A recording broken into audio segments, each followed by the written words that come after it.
graça e a paz do Senhor Jesus seja com todos os santos irmãos. Oremos um minutinho, por favor. Querido Pai, querido Senhor, em nome do Senhor Jesus, é uma grande alegria receber do Senhor a graça, receber a fidelidade do Senhor, receber a influência do Teu Santo Espírito, Senhor. Nós não merecemos, mas viemos diante de Ti pelo sangue precioso do Cordeiro e entregamos a Ti todo o nosso ser, Senhor. Confiamos todo nas Tuas mãos. Entregamos todo a Ti. Pedimos que o Senhor possa nos ajudar através do sangue e do Espírito de Cristo. Rogamos, Senhor, que possamos ser atentos e sensíveis a Ti, que possamos estar em espírito, que o Senhor possa nos abençoar, nos alimentar, nos preparar, abrir nossos olhos espirituais, nosso entendimento espiritual. Senhor, levanta-te e sejam esparcidos nossos inimigos, que são os Teus. Senhor, fortalece o homem interior, renova nossas almas, ainda nosso corpo seja guardado em Cristo Jesus. Amém. Irmãos, vamos a passar pelo livro de Jó, nos primeiros capítulos. Temos mencionado esporadicamente nestes dias esse livro, mas só de passada, e agora também será de passada. Mas vamos considerar algumas partes de interesse nesse pedacinho de quebra-cabeça de hoje à noite. Todos esses pedacinhos têm que ir sendo integrados e confiamos que é o próprio Espírito Santo que fará esse trabalho conosco, amém? Que Ele vai integrar, vai nos lembrar. O importante é que estemos voltados de coração para Ele mesmo. Então assim Ele fará. Nos capítulos primeiros do livro de Jó, no capítulo 1, e no capítulo 2 aparecem alguns dados importantes. Nestes dias fizemos menção daquelas reuniões celestiais, como aparecem em vários lugares. Por exemplo, em alguns salmos, onde fala a reunião de Elohim com os Elohim, com os filhos de Elohim, alguns permanecendo fiéis e outros, como o próprio Satanás, infiéis e outros espíritos, mas que também aparecem nas reuniões com os filhos de Elohim, também dando conta diante do Senhor. E vamos a estar lendo do capítulo 1 e do capítulo 2, aquelas reuniões e aqueles acontecimentos que resultam dos permissos de Deus, que nos ilustram o que é possível que aconteça. Porque a vezes imaginamos que não poderia ser, ou que semelhantes assuntos teriam outra fonte. Mas aqui Deus nos vai mostrar algo desse mundo sobrenatural, a parte de Deus e de seus anjos fiéis, totalmente amistosos conosco, ainda que nos corrijam. Mas a parte rebelde gostaria de nos matar o mais pronto possível. Se não temos morto ainda, é porque nosso Deus nos tem guardado e seus anjos han obedecido e han trabalhado bastante. Então, para nos ilustrar, vamos a ir lendo. Vou sempre ter estas duas versões aqui para comparar quando fosse necessário. Vamos no livro de Jó, nos 2 primeiros capítulos. Vamos ler rápido em algumas partes e em outras vamos nos deter com a ajuda do Senhor. Ferreira de Almeida, revista atualizada, é a que estou lendo agora. Se tem outra, pode guardar as variantes. Havia um homem na terra de Uz, cujo nome era Jó. Deus se refere a este homem por nome próprio nas profecias de Ezequiel. Deus fala de Noé, de Daniel e de Jó como personagens históricos reais. Isto não é uma novela. Isso não é somente uma poesia, ainda que o linguagem seja muito poético e o drama muito importante. Mas não é somente literatura, não. O próprio Jó disse que ele gostaria que suas palavras fossem escritas com ferro. E Deus ouviu isso e essas palavras foram escritas. E estão registradas. E Deus mesmo dá testemunho de que Jó é um personagem histórico, porque coloca ele com Noé, com Daniel, com Jó. No Novo Testamento também é mencionado. Então, não estamos lendo somente poesia. Estamos lendo revelação divina. Um homem na terra de Uz, cujo nome era Jó, homem íntegro e reto, temente a Deus, e que se desviava do mal. Se o mal acechava ele por muitos lados, mas ele se desviava, se escondia do mal. Nasceram-lhe 7 filhos e 3 filhas, possuía 7.000 ovelhas, 3.000 camelos, 500 juntas de bois e 500 jumentas. Era também muito numeroso o pessoal a seu serviço, de maneira que este homem era o maior de todos os do Oriente. Seus filhos iam às casas uns dos outros e faziam banquetes, cada um por sua vez, e mandavam convidar as suas 3 irmãs a comerem e beberem com eles.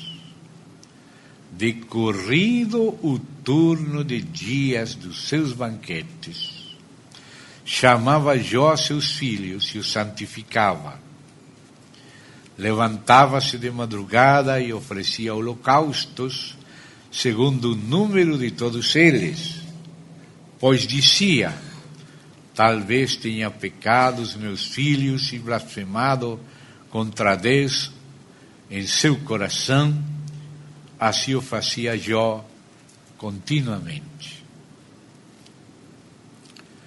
Num dia, e este é outro exemplo dessas reuniões celestiais, de Elohim com os filhos de Elohim, num dia em que os filhos de Deus vieram apresentar-se perante o Senhor, veio também Satanás entre eles. Então perguntou o Senhor a Satanás: de onde vens? Satanás respondeu ao Senhor e disse: de rodear a terra e passear por ela. Perguntou ainda o Senhor a Satanás: observaste o meu servo Jó, porque ninguém há na terra semelhante a ele, homem íntegro e reto, temente a Deus e que se desvia do mal. Ou seja, as palavras com que foi descrito no início partiram das próprias palavras de Deus. Então respondeu Satanás ao Senhor. Aqui já aparece a característica do inimigo, do adversário, do diabo, do acusador, e essa é uma das características típicas dele, acusador dos irmãos, é chamado lá no capítulo 12 de Apocalipse. Mas, irmão, essa característica aparece contra o próprio Deus desde o mesmo princípio. Parece inaudito que este querubim caído, que tem que se apresentar diante do próprio Deus, Deus suporte ele tales injúrias, tales blasfêmias, tales calúnias que aparecem na primeira vez que aparece conversando no livro de Gênesis. Se ele é capaz de fazer isto com o próprio Deus, porque ele vê que Deus suporta ainda, que ele sabe que tem e vem seu dia. Mas Deus é capaz de suportar estes vasos de ira preparados para a destruição. E falar com ele de uma maneira tão aplomada, sabendo o que ele disse de Deus e o que faz, como o calunia, é rival dele, tem inveja de Deus. Falando com Eva, podemos ver o caráter dele. Ele disse, com que Deus mandou que não pode comer de toda árvore do jardim. E Eva falou, sim, podemos comer, só aquela árvore do conhecimento do bem e do mal. E aí foi diretamente mentindo, sem temor de Deus, ainda que ele teme, disse também Tiago. Mas foi capaz assim de mentir. Não morireis. Deus falou, morireis. Ele disse, não morireis. E até hoje, ele sigue falando a mesma mentira a seres humanos. Uma vez chegou nas minhas mãos um livro chamado O Secreto Final dos Illuminatis, dos Iluminados. E esse livro falava das esperanças daquelas pessoas de vencer a morte, que não vão morrer. Esse é o secreto final deles, querer, segundo esse livro, querer vencer a morte. Estão crendo ainda neste século a mentira, não morireis. Alguns até se mandam congelar vivos para quando se descubra a maneira de vencer a morte. Vocês estão crendo ainda nessa grande mentira. Não morireis. Deus falou, morireis. E ele fala, não morireis. Contradizendo diretamente a Deus. Distorcendo o caráter de Deus. Colocando dúvidas acerca da pessoa do Senhor. Da sua santidade, da sua lealdade, da sua personalidade, distorcendo o próprio Senhor. Esse é o caráter dele. E Jesus falou, se na árvore verde, que era ele mesmo, e falou isso lá, levando a cruz, se na árvore verde fizeram estas coisas, no seco, na árvore seca, que não se fará? Ou seja, se o inimigo foi capaz de mentir e contradizer, caluniar a Deus, distorcer a personalidade dele, não vai ser capaz de fazer isso também com qualquer outro? Não disse o Senhor Jesus nas bem-aventuranças: bem-aventurados quando falem toda classe de mal contra vós mentindo. Isso que sempre foi feito com os filhos de Deus, com os servos de Deus, os justos, os profetas, falando as piores coisas, as piores distrações. Ele é um acusador e tem pessoas que gostam de ouvir ele sem questionar, e isso que é ainda pior. Mas vamos seguir vendo que outras coisas ele é capaz de fazer, para que nós não duvidemos o que a palavra de Deus diz que ele faz. Que às vezes nós, não crendo nele, não crendo que a palavra diz dele, então ele pode fazer piores coisas. Se ele consegue que não creamos nele, então ele pode fazer muitas coisas escondido. Também ele quer nos mostrar que tem muito poder, como se fosse Deus. Ele quer mostrar a Deus como mentiroso e ele como verdadeiro, e falar palavrões e palavras amedrentadoras, sempre procurando que estemos cheios de medo. Mas o Senhor nos fala: não temas, confiar no Senhor, confiar no que Ele fez por nós, confiar que não estamos na presença do Senhor na base da justiça própria, sino na base do sangue do Cordeiro. Esse sangue que satisfaz o próprio Deus, que tem que satisfazer também nossa consciência e que cala a boca do inimigo. Porque Deus é que defende a justiça e defende, e é o advogado do povo de Deus contra as acusações do inimigo. Então, temos que ir vendo as possibilidades das coisas para que não estemos enganados acerca disso. Então, depois dessa pergunta, disse: porventura eu de balde teme a Deus? Essa pessoa que sempre está pensando o pior dos demais, sempre fiz pensar mal de Deus. Deus está guardando de vocês alguma coisa, Ele não quer que vocês sejam como Ele é.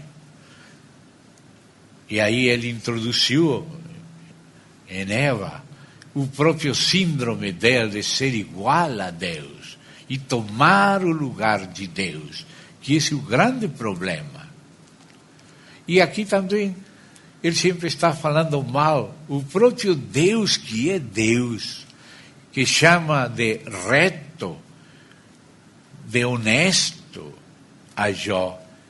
Agora o próprio diabo é capaz de acusar a Jó diante de Deus como se Deus se equivocasse.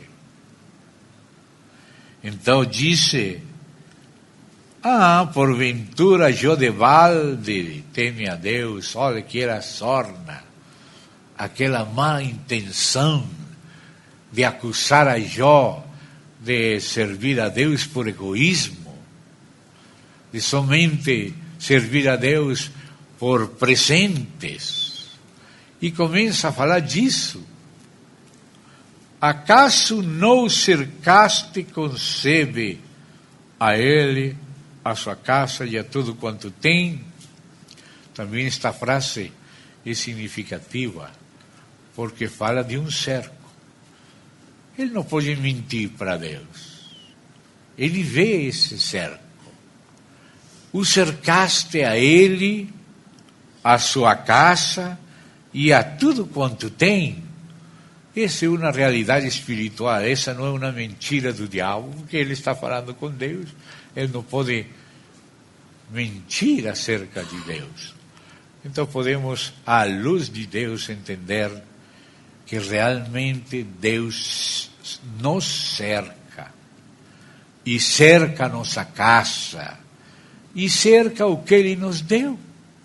Deus coloca anjos nesse cerco, um cerco de anjos fortes, que às vezes nós mesmos quebrantamos esse cerco quando damos lugar ao diabo. Porque é interessante que Deus manda que não demos lugar ao diabo.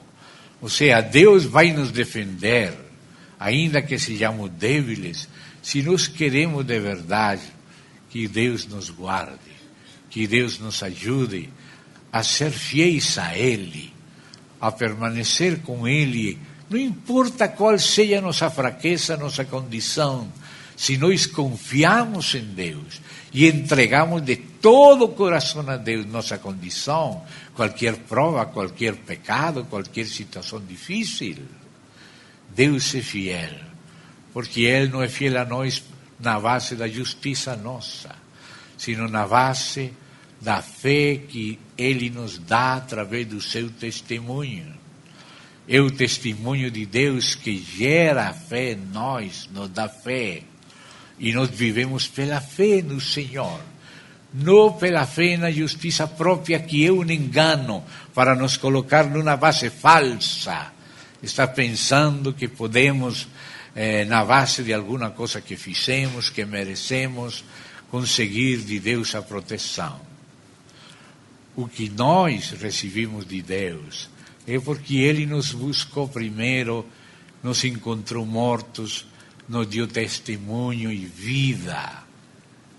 E nossa base é Deus mesmo. Nossa base é a obra do Senhor. É a única coisa na qual podemos estar seguros. Paz e segurança verdadeira somente na graça de Deus.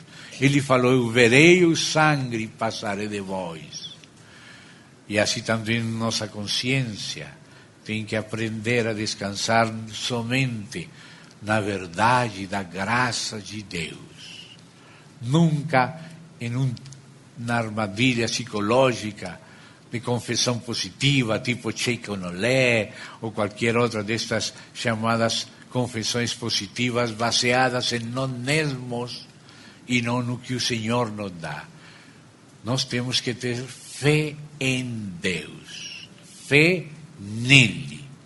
E essa é a única base pela qual estamos cobertos pelo sangue e somos justificados. E como nos encomendamos a Deus como a nosso Salvador, Ele é fiel e Ele nos guarda, e Ele nos defende, e Ele nos cerca. Mas às vezes nós mesmos abrimos esse cerco, amando o pecado, duvidando e confessando coisas negativas que não devemos falar. Então aqui, disse assim, continua aqui, livro de Jó, estamos no capítulo 1, verso 10. Acaso não o cercaste com sede, a ele, a sua casa e a tudo quanto tem? A obra de suas mãos abençoaste, e os seus bens se multiplicaram na terra. Estende, porém, a mão e toca-lhe em tudo quanto tem, e verás, o acusador, verás se não blasfema contra ti na tua face. O inimigo é caído, ainda que tem que se apresentar diante de Deus, e Deus está falando deste homem Jó. O diabo quer dizer a Deus é que não há ninguém que te ame de verdade. É somente porque você está cuidando deles, dando isto, que eles te amam. Que coisa séria. E Deus decidiu provar a Satanás que não era assim com Jó. E no princípio Jó não entendia o que estava acontecendo.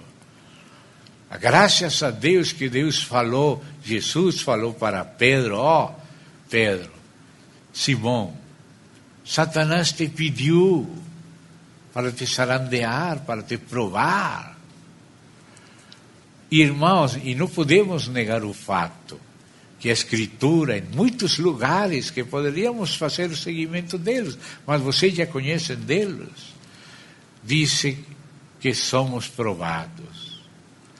Diz que Deus deixou alguma daquelas tribos dos cananeus para provar os israelitas e para que conhecessem a guerra e ensinassem a guerra a todos aqueles que não tinham conhecido.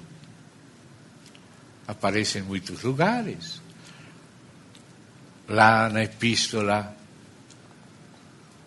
à igreja em Esmirna, que é a igreja em sofrimento, em prova, em amargura, o Senhor fala que Deus vai permitir o inimigo provar a igreja. E gostaria, por causa dos mais novos, que lêssemos essas frases.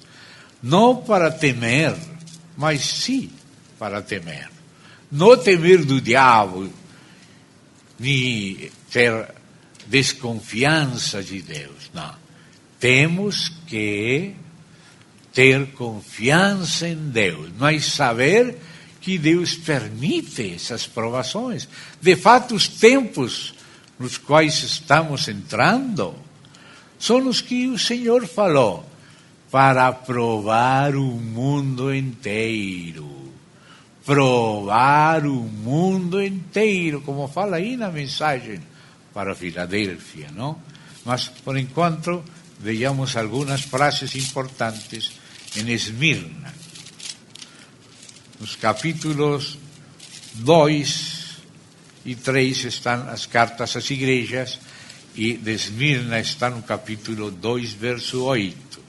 Ao anjo da igreja em Esmirna, ou seja, na amargura, em provas difíceis, escreve: estas coisas diz o primeiro e o último. Ó irmãos, a cada igreja, segundo a situação e o desafio dela, o Senhor se apresenta com algumas credenciais especiais. Não sempre apresenta as mesmas credenciais, ainda que todas elas são dele, como aparece no capítulo 1, aquela visão de Cristo glorificado, com todas aquelas credenciais unificadas na pessoa dele. Mas como a igreja passa por distintas provações e desafios, segundo a provação e o desafio que a igreja tem que enfrentar, Cristo apresenta esse ângulo de resposta suficiente e consoladora nesta ou naquela situação. E aqui neste caso de Esmirna, ele diz: estas coisas diz o primeiro e o último. Aleluia! Quão consolador deve ser para nós que o Senhor é o primeiro e também que é o último.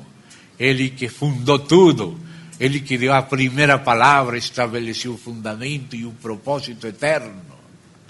Não há ninguém anterior a ele, ninguém maior que ele. Mas também ele é o último, aleluia. Ele tem a última palavra, aleluia. Que consolo quando se está em prova, sabendo que esse túnel teve entrada e tem saída, aleluia. Tem saída porque o Senhor é o último, amém? Ele é o último. A última palavra é aquele que nos ama, que é fiel, que se comprometeu conosco, que nos salvou, nos salva e nos salvará. Amém? Então disse: conheço a tua tribulação. Ou seja, que ele seja o primeiro, o último, não quer dizer que ele não vai permitir algumas provações. Ele diz que conhece a tribulação e a pobreza. E uno perguntaria: Senhor, e se tu conheces a minha tribulação e a minha pobreza, por que não intervens Ao contrário, meu filho, eu estou intervindo a teu favor quando permito esta tribulação e esta pobreza. Eu não estou ignorando-te. Ao contrário, estou te expressando amor e estou fazendo algo contigo. Temos que entender bem a Deus e não ouvir a maneira de Satanás explicar as coisas, que é um paradigma mentiroso, mas que às vezes cremos mais nas mentiras que nas palavras de Deus. Por isso temos que alimentar das palavras de Deus. E ainda que Ele não tem por que dar razão, Ele dá razão de muitas coisas a nós para lhe compreender. E Ele gosta que lhe compreendamos. Quando fala por Jeremias, Ele fala assim, que não temos que nos gloriar em outras muitas coisas, senão, se em alguma coisa vamos nos gloriar, em compreender ao Senhor. Amém? E isso diz: conheço a tua tribulação e a pobreza, mas agora coloca entre aspas a realidade espiritual, que é o contrário de Laodiceia. Laodiceia dizia que sou rico, mas o Senhor disse a realidade: não eres rico, eres pobre, coitado, miserável, cego, desnudo. Essa é a realidade espiritual. No caso dessa tribulação, dessa pobreza, a realidade é que confessa o Senhor: eres rico. Não somente que vas ser rico, não. Tu és rico no meio da tua pobreza e tribulação. Essa é a realidade espiritual. Mas o inimigo quer que só analicemos segundo a mente natural. E aí é quando ele coloca um gol em nosso campo. Então disse aí: mas tu és rico. Conheço a blasfêmia dos que a si mesmos se declaram judeus e não são, sendo antissinagoga de Satanás. Ou seja, estas pessoas que se julgavam superiores causavam sofrimentos aos outros a quienes eles consideravam inferiores. E o Senhor conhece tudo isso que passa ao povo, porque nós não conhecemos o que passam de verdade os irmãos, mas o Senhor sim conhece. Ele não se engana. Ninguém pode enganar ao Senhor, graças a Deus. Amém? Não temas as coisas que tens de sofrer. Parece que é agridoce, não? Tens que sofrer coisas, mas não temas. Não é agridoce, irmão. Tudo é doce. Ainda que pareça agridoce, não é agridoce, é doce. O Senhor merece que confiemos nele. Então ele disse: não temas as coisas que tens de sofrer.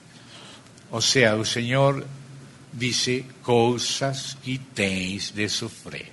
Ele fala assim. Paulo também fala assim, um pouco mais forte que Pedro.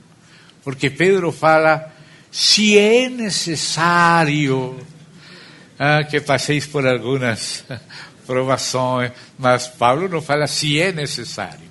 Paulo diz: é necessário que através de muitas tribulações entremos no reino de Deus. Então, acho que as duas coisas são do Espírito Santo, para não ser tão dogmáticos. Mas por que esta pessoa viveu tão bem? Porque não foi necessário. Bom, será que não haverá algum desse kit aí que não precisa nada de suprimento? Bom, deixamos com Deus.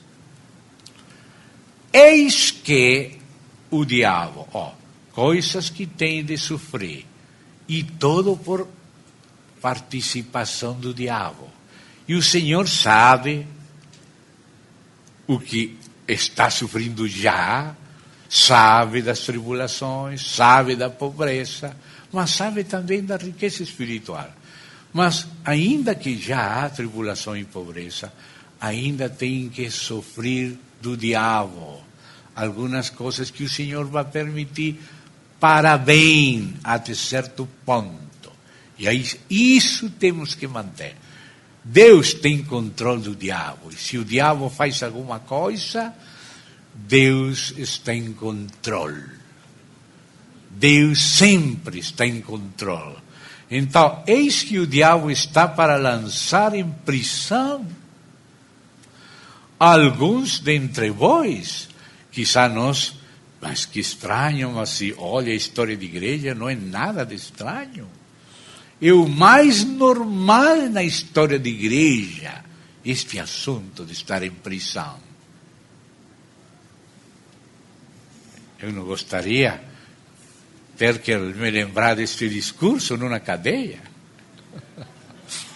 Mas tenho que ser honesto, Senhor, confio em Ti.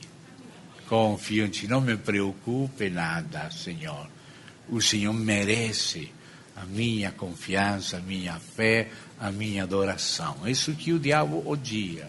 E isso que o diabo quer mostrar ao Senhor, que só são palavras e não vão ser realidades. Mas o Senhor vai mostrar para o diabo que ele terá igreja gloriosa, feita de vencedores. O Senhor terá. Nisto temos que crer. E deixar com o Senhor o que Ele queira, o que Ele deseje, porque cremos nele. Então disse: eis que o diabo está para lançar em prisão algum dentre vós. E escute aqui a frase sublinhada, e pela qual começamos a ler aqui. Para ser postos à prova.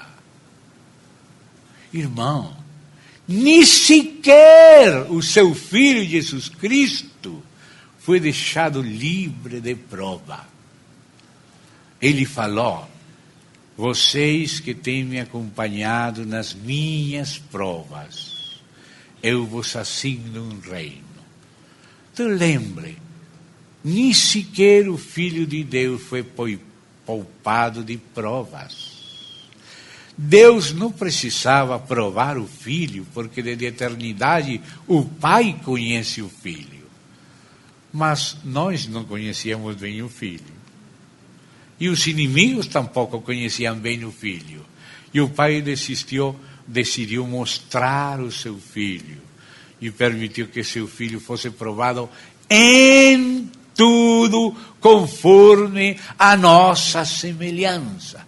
Ele foi provado em tudo conforme a nossa semelhança. E o próprio Filho de Deus, mas como homem agora, como Filho do homem, pelo que padeceu, aprendeu a obediência. Porque ele, como Deus, não tem que aprender nada. Mas Deus não está tratando com o diabo de Deus a diabo. Não. Deus criou o diabo sabendo tudo. Mas Deus está tratando com o diabo de homem a diabo. O Filho de Deus se fez filho do homem. E em carne, como homem, foi provado em tudo conforme a nossa semelhança. E pelo que padeceu, aprendeu a obediência. E tendo chegado a ser perfeito, como fala aí em Hebreus, veio a ser autor de nossa salvação. Como homem, em carne, veio Jesus Cristo. E ele foi provado. E ele disse a seus amigos, seus discípulos: porquanto vós tens me acompanhado nas minhas provações, eu vos assigno um reino. Acho que poderíamos, quizá, não sei o que opinem vocês, interpretar em dois níveis essa frase. Acompanhar a ele nas provações como espectadores, ou acompanhar a ele nas provações como participantes em certa medida. Penso que as duas coisas são possíveis. Não sei vocês que acham. Para ser dispostos à prova. E tereis, já tem tribulação, mas tereis mais. Tereis tribulação de 10 dias. O Senhor sabe quando vão acabar aquelas tribulações. 10 dias. que foram traduzidos em 10 grandes perseguições, de Nero até Diocleciano. Porque esta é também uma profecia. É uma mensagem gramático-histórico para aquela igreja histórica de Esmirna, mas que está incrustada dentro de uma profecia. Todo Apocalipse é uma profecia, e aquela profecia para esta igreja é uma profecia para um período especial e para muitas situações. Então aí temos aquele princípio que não temos que esquecer. Princípio de... Existe aquela palavra que empieza com A, que esqueci agora, perdão. É uma palavra, não é muito comum. Princípio de analogia. O que é uma analogia? O Senhor está falando para uma igreja. Pero isso que o Senhor está falando para essa igreja concreta, histórica, o Espírito está falando para todas as igrejas.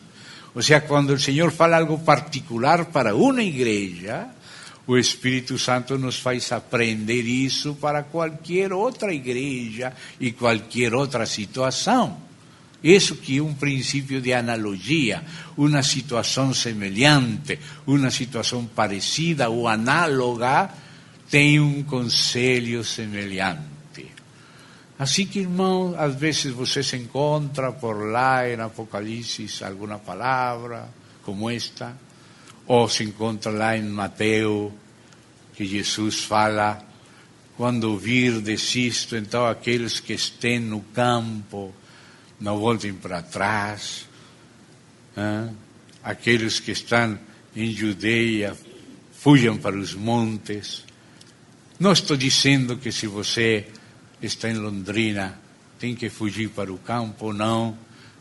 Mas sim estou dizendo que pode haver uma situação análoga. Porque o Senhor fala para os que estão em Jerusalém numa situação. Outros irmãos de outros lugares podem se encontrar em situações análogas, semelhantes, parecidas. E ainda que não está falando aí em Mateus, senão para Jerusalém de maneira direta, os que estão em Judeia ou na cidade de Jerusalém, não fiquem na cidade, fiquem melhor no campo. Isso foi falado diretamente por Jesus para Jerusalém, como falou diretamente para Esmirna, ou diretamente para Filadélfia, pode ser Laodiceia. Mas isso que o Senhor fala diretamente, o Espírito toma isso e nos faz ouvir o conselho de Jesus nessa situação tão parecida à nossa situação. Então disse, aquele que tem ouvido, ouça o que o Espírito fala a todas as igrejas.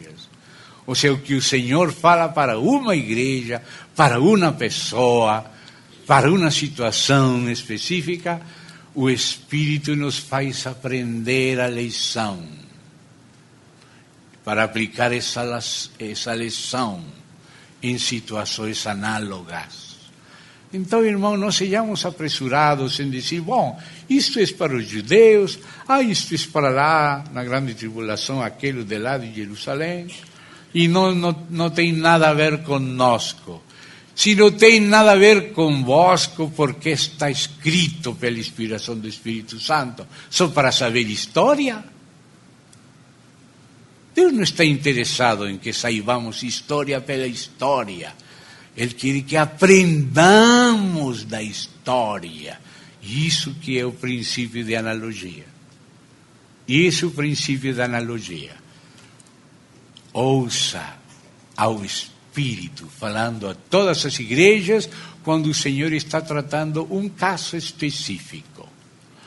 Esse caso específico é específico. Mas se foi registrado alguma coisa, temos que aprender. E o Espírito nos ensina. Ouça o que o Espírito diz.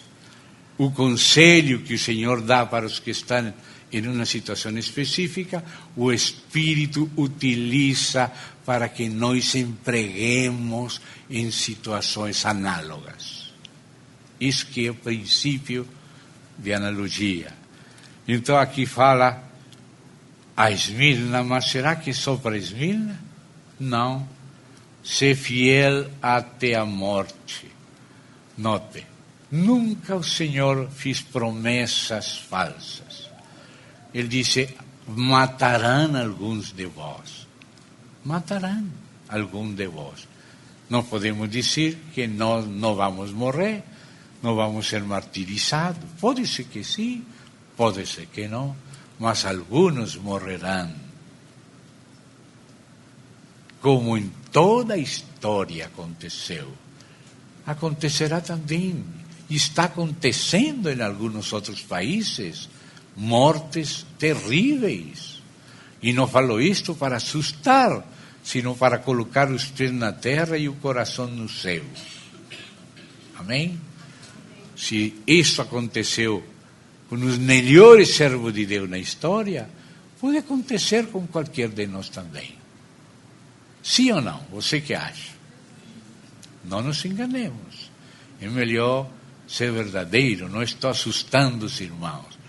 Não, se você não enfrenta desde agora, não se acostuma que isto é assim, vai ser escandalizado na hora do fim, quando não pensava que poderia passar por aquilo. Mas agora chegou a hora de passar. E aí podemos nos escandalizar. E o Senhor fala, bem-aventurado aquele que não se escandalizar em mim. E temos que ver coisas que o Senhor, na sua soberania e com amor e para nosso bem, Ele disse. Permita-me ilustrar com outra passagem aqui, que está em Daniel. Daniel, capítulo 11.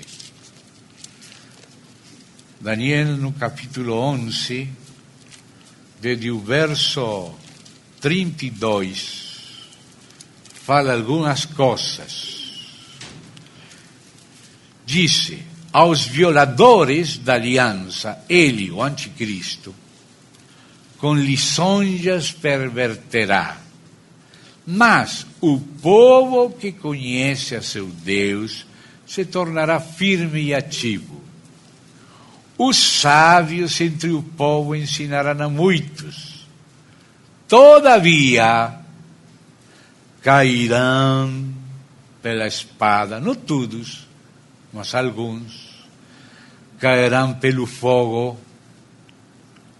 cairão pelo cativeiro, como está falando Esmirna, e pelo roubo, pelo despojo. Você chegará um momento que não poderá pagar seus impostos, senão com a marca da besta. E o aqueduto também, e a luz e os serviços. Para viajar terá que usar a marca da besta. E aí será um momento onde estaremos sendo provados. E haverá despojo até das suas propriedades se não paga os impostos com a marca da besta. Irmão, eu não quero dizer isto para que vocês fiquem paranoicos, sino para que vocês sejam realistas e oremos por estas coisas, confiando em Deus. Porque o Senhor disse claramente, orai para que seais tidos por dignos de escapar das coisas que virão. Será que oramos assim? Você acostuma a orar para poder escapar, sendo tido por digno da parte do Senhor de escapar das coisas que virão. O Senhor fala para aqueles em Jerusalém, mas não se esqueça do princípio da analogia que falamos. Ele disse, orai para que vossa fuga não seja em inverno. Será que você orou por isto que disse Jesus que oremos? Que nossa fuga não seja em inverno? Você sabe o que é dormir à noite nesse frio, num monte chovendo, tudo frio, frio? Pode acontecer, tem acontecido muitas vezes, e ainda não era grande tribulação. E o Senhor disse, orai para que vossa fuga, acaso a Bíblia não fala de uma fuga? Acaso não nos manda fugir se nos perseguem numa cidade para outra? E se vos perseguem na outra para outra? Temos que fugir. E também, que diz Apocalipse 12? Que se deram à mulher as duas asas da grande águia, para que voasse diante da serpente ao deserto, onde ele é preparado o refúgio. Se lhe deram à mulher as duas asas da grande águia, para que voasse, não é uma fuga, voasse diante da serpente. Esperamos só quando já tudo está apertado, mas o Senhor aconselha voar diante da serpente, não esperar que a serpente engolha, não esperar até que seja tarde demais. Isso fala a Escritura para alguns, mas apliquemos o princípio de analogia, porque a qualquer de nós pode nos ser útil em qualquer momento que não esperamos. Então, disse aí, ser fiel até a morte. E já estamos retornando daquelas palavras de Daniel, espada, fogo, cativeiro, roubo. Então, irmãos, temos que acostumbrar nosso coração a não estar em demasia aferrado a tanta coisa. Porque chegará um momento que, se você volta pela capa, morre ou fica em prisão ou qualquer coisa pior. Então temos que aprender, guste-nos ou não nos guste, a nos acostumbrar a deixar a capa quando é preciso sair caminhando pelo teto. Jesus falou isso. Orai por essas ocasiões que virão, que sejais tidos por dignos de escapar. Orai para que a fuga não seja em inverno, nem em sábado, se está em uma situação onde pode ser sábado, se fecha a cidade, como em Jerusalém. Se há alguma analogia ou algo parecido, alguma outra costume em algum outro país, mas tudo isso, por analogia, podemos aprender o princípio do Senhor, discernir. E então, nesta situação, que faremos? O Senhor falou isto para lá, isto outro para lá, isto outro para lá, e vamos ter que tomar uma resposta semelhante, análoga. Então, continuamos aí essa parte que diz: e te darei a coroa da vida. A quem tem ouvidos, ouça o que o Espírito diz às igrejas. O vencedor de nenhum modo sofrerá dano. Esse sim que é verdadeiro dano da segunda morte. Da primeira morte, diz: não temais que matem o vosso corpo e nada mais podem fazer. Tema naquele que pode lançar o corpo e a alma na geena. Isso é a segunda morte. Então o Senhor, aquele que não teme a primeira morte por amor ao Senhor, o Senhor lhe assegura que não sofrerá dano da segunda morte. Amém? Então, irmãos, toda a Bíblia tem passagens como este, aquele de Juízes, não? Que lembramos agora passado, de que aqueles cananitas e aqueles outros povos Deus deixou para provar a Israel, para que se manifeste o que há no coração, porque a realidade do coração aparece na hora da prova. Os verdadeiros amigos aparecem na hora da dificuldade. Quando tudo está bem, temos muitos amigos. Mas quando passamos pela prova, aí ficam só os verdadeiros amigos. Amém? Então, voltamos aqui, como já estamos vendo isto das provações, voltemos para Jó.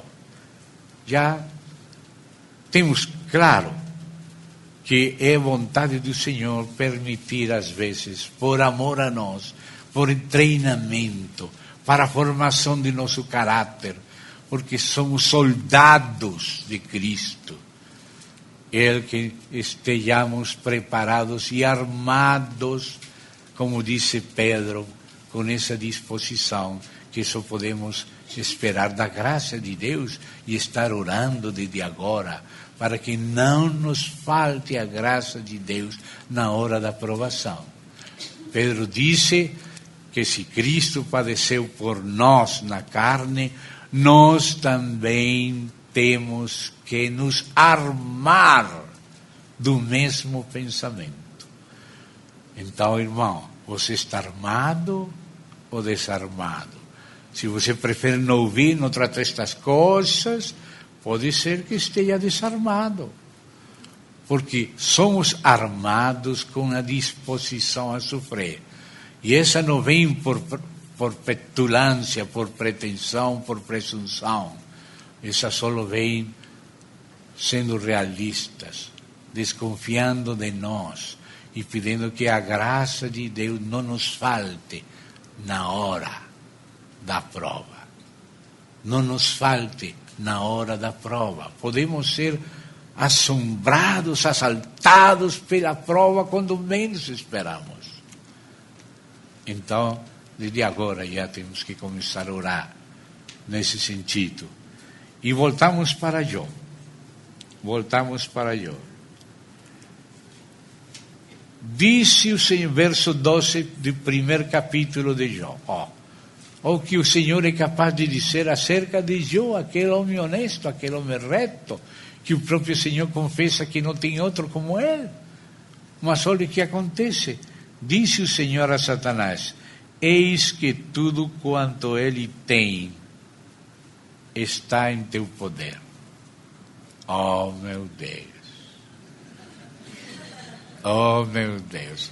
Falamos, bom, isso é para Jó. Mas pode ser para João. Bom, Deus tenha piedade. Oremos para que não aconteça, ou que nos fortalece se aconteça. Mas disse: eis que tudo quanto ele tem está em teu poder, somente contra ele não estendas a mão. Ou seja, que Deus colocou na mão que Satanás não pode passar daí. Por mais pretendido Deus que ele pretende ser, não pode passar onde o Senhor fala. Aqui não. Até aqui chega a tua soberba, até aqui. Mas pode chegar até aí mesmo. Isso é realidade, não é para temer. Não temas. É para confiar em um Deus fiel. Mas que estamos numa guerra, estamos. E que isto é para honrar ao Senhor, manifestar a Ele nosso amor, sustentados pela graça dEle nas narinas de um diabo assassino. Isso acontece. E isso temos que saber, que às vezes é necessário passar por aí para ficar melhores, para que Cristo se forme em nós. E então aí já começa a certos acontecimentos que eu gostaria que também sigamos lendo. Porque estes acontecimentos ilustram o que pode acontecer da parte do diabo, ainda que seja o Senhor quem tem o controle. Sucedeu um dia em que seus filhos, aqueles amados filhos pelos quais ele orava sempre, intercedia, e suas filhas comiam e bebiam na casa do irmão primogênito, que veio um mensageiro a Jó e lhe disse: os bois labravam e as jumentas passeam junto a eles. De repente, deram sobre eles os sabeus, um grupo étnico, tomado por demônio de Satanás. Problemas que pareciam de sabeus, mas não eram sabeus somente. Se dá conta? Pode ser que não sejam sabeus, pode ser guaraníes, pode ser colombianos, pode ser, não sabemos, gringos, russos. Se dá conta, irmão? Os sabeus.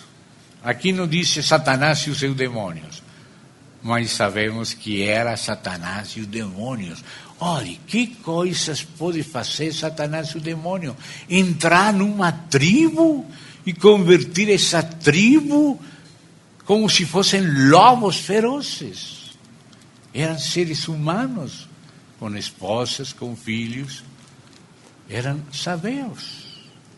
E os levaram aos filhos de Jó e mataram os servos a fio de espada. Você não imagina o que é uma situação de caos num país onde todos começam a brigar uns contra os outros e são demônios aí no meio da gente fazendo essas revoluções, essas destruições. Vocês mesmos aqui tiveram faz pouco tempo em Colômbia, no mesmo tempo depois de vocês, a mesma coisa. Algo que não acontecia nem sequer nos tempos que vocês chamam aqui da ditadura. Agora no tempo da esquerda, tempo que já não tem a mesma inflação que antes, começaram a quebrar supermercados e coisas, a gente até a cabeça de já não suporta mais coisas que antes suportava, agora não suporta mais. Eu vi pessoas nadando em supermercados quando houve uma inundação, levando até televisores. Em Colômbia também houve problemas agora por assuntos de agricultura, houve um paro agrário, se uniram os professores, se uniram os alunos, os transportistas, os caminhoneiros, e fizeram um paro terrível, e houve gente que morreu de golpes de gás lacrimogêneo. Você acha que não tem demônio se movendo nisso? Em qualquer momento acontece um terremoto e os vizinhos viram saqueadores. Vão saqueando tudo que encontram. Eu penso que não faltam demônios nessas situações. Aqui foram os sabeus que mataram os servos de Jó a espada e só escapou um para trazer a nova. E falava este ainda quando veio outro e disse: fogo de Deus, mas era do diabo, mas Deus permitiu. Caiu do céu e consumiu as ovelhas e os servos. Quem hizo isso? Quem é capaz de fazer isso? Usar raios para destruir as propriedades e as ovelhas dos servos de Deus. Jó. Quem fez isso?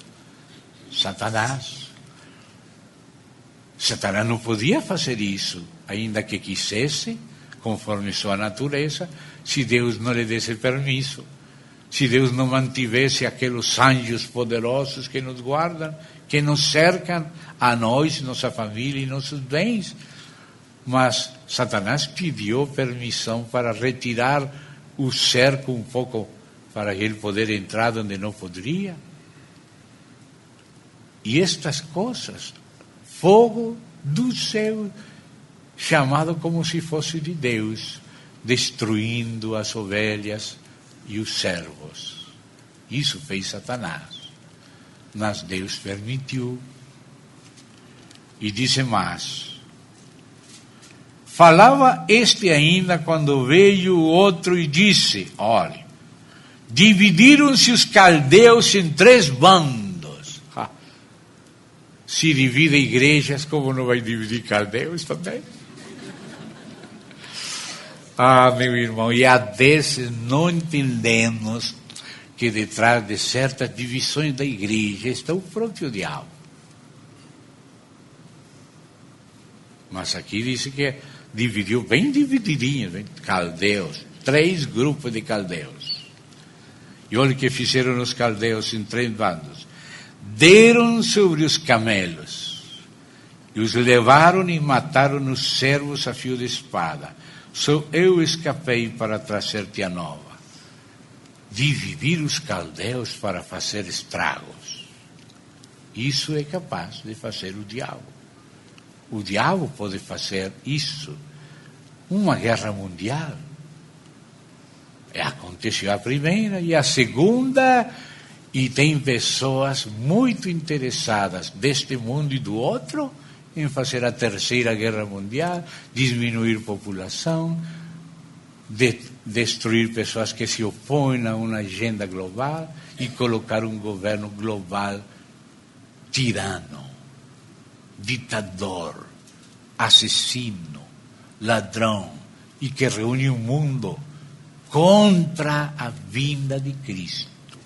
Isso que está fazendo o dragão e os espíritos que saem da boca dele e da besta e do falso profeta. Isso está organizando o mundo para uma terceira guerra mundial, para poder diminuir a população e estabelecer um grupo de escravos. China já aceitou um lugar nesse governo e tem um trabalhinho. Fazer o que faz na China, nos outros continentes onde já estão entrando. Os de arriba produzem dinheiro e os chinos controlam o trabalho escravo. Mas não só da China. Se você lê o último livro de Kissinger, China, e lê aqueles escritos de Brzezinski, assessor de Obama, isso que está nos planos. E já tem gente, até nos próprios Estados Unidos, da China. E também em outros países, entrando.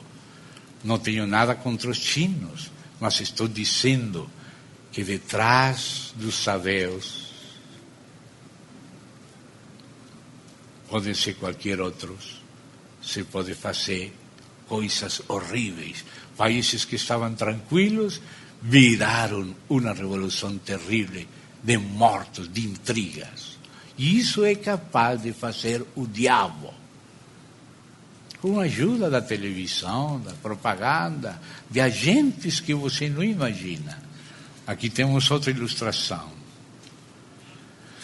Também, verso 18, este falava ainda quando veio o outro e disse: estando teus filhos e tuas filhas comendo e bebendo vinho em casa do irmão primogênito, eis que se levantou grande vento, como aqui em Londrina, faz um mês, menos de um mês. Mas quem que era, no caso aqui de Jó? Bom, era o diabo. E no caso de Londrina, quem seria? Não sei. Deixo com você.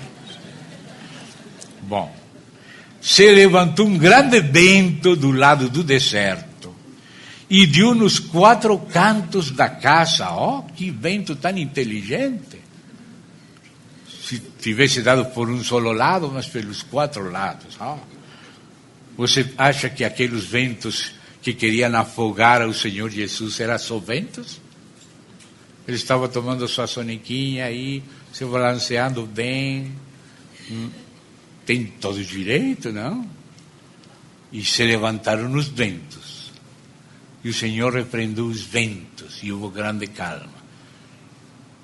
Será que eram só ventos? E aqui também foram ventos, nós já sabemos quem que estava detrás destes ventos. Então eu vou dizer, quem tem ouvido, ouça o que o Espírito diz às igrejas. Se levantou um vento grande do deserto e deu nos 4 cantos da casa, a qual caiu sobre eles. Terrível isto, porque podia tocar qualquer coisa, mas os filhos e as filhas, 3 filhas, as filhinhas dos olhos de Jó, morreram com ventos por todas as paredes. E só eu escapei para trazer-te a nova. Então Jó se levantou, rasgou seu manto, rapou a cabeça e lançou-se em terra e adorou. E disse: nu saí do ventre da minha mãe e nu voltarei. O Senhor o deu e o Senhor o tomou. Bendito seja o nome do Senhor. Em tudo isto Jó não pecou, nem atribuiu a Deus falta alguma. E por isso aqui sabemos a quem foi atribuído: ao diabo. Ainda que Deus permitiu, não permitiu isso com falta. E ele adorou a Deus. Já depois o assunto vem mais longo, já não é só um capítulo. Agora volta o diabo noutra daquelas reuniões de Elohim, quando venia Elohim, e voltaram a conversar, e agora vêm as acusações mais difíceis. O homem pode dar todo, mas se não tocar nele, tem que tocar nele. Pediu permissão para tocar na saúde dele, tanto espiritual como psicológica. Não podia dormir, insônia, coisas difíceis. Mas Deus sabia que tudo ia sair bem. Mas permitiu para forjar Jó, fazer dele alguém mais como Cristo. E tem muitas coisas que aconteceram depois, que também foram feitas por Satanás. Então, amado, Satanás é capaz de fazer assuntos que Deus pode permitir, que uno não imagina.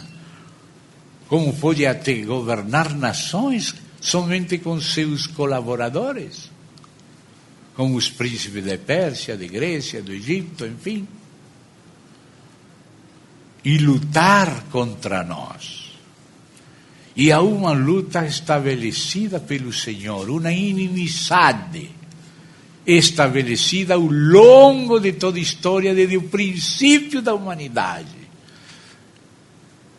entre a semente da mulher, que é Cristo, no corpo de Cristo, e a semente da serpente.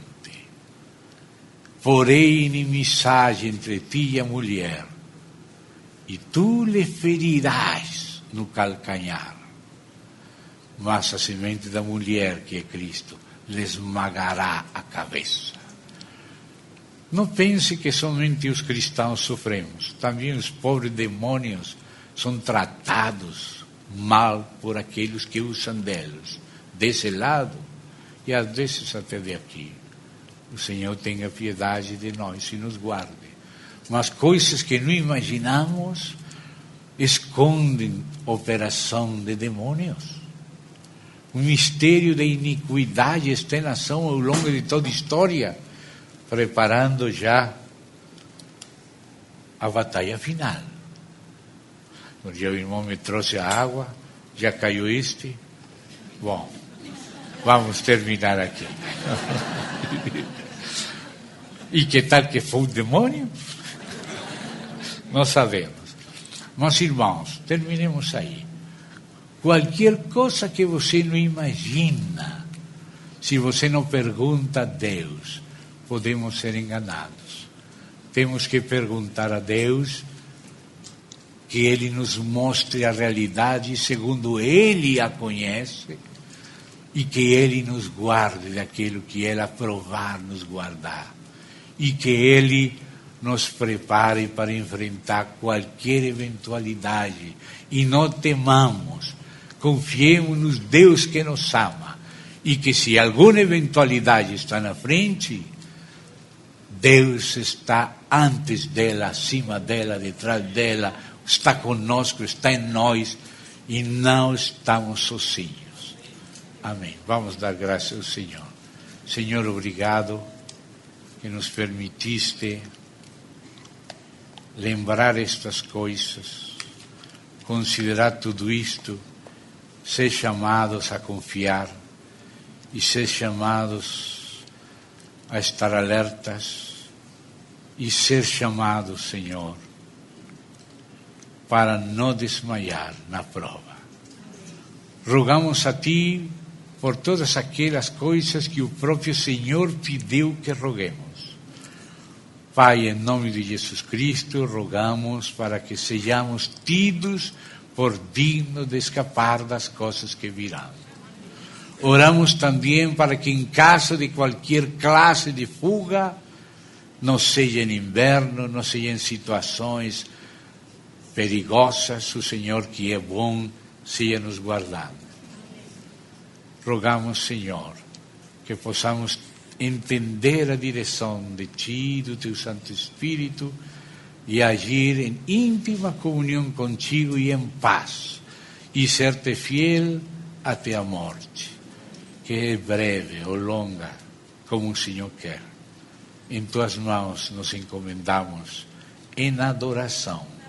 A Ti te adoramos, nosso Deus, nosso Senhor e dono, em Cristo Jesus. Amém e amém. Obrigado, irmão.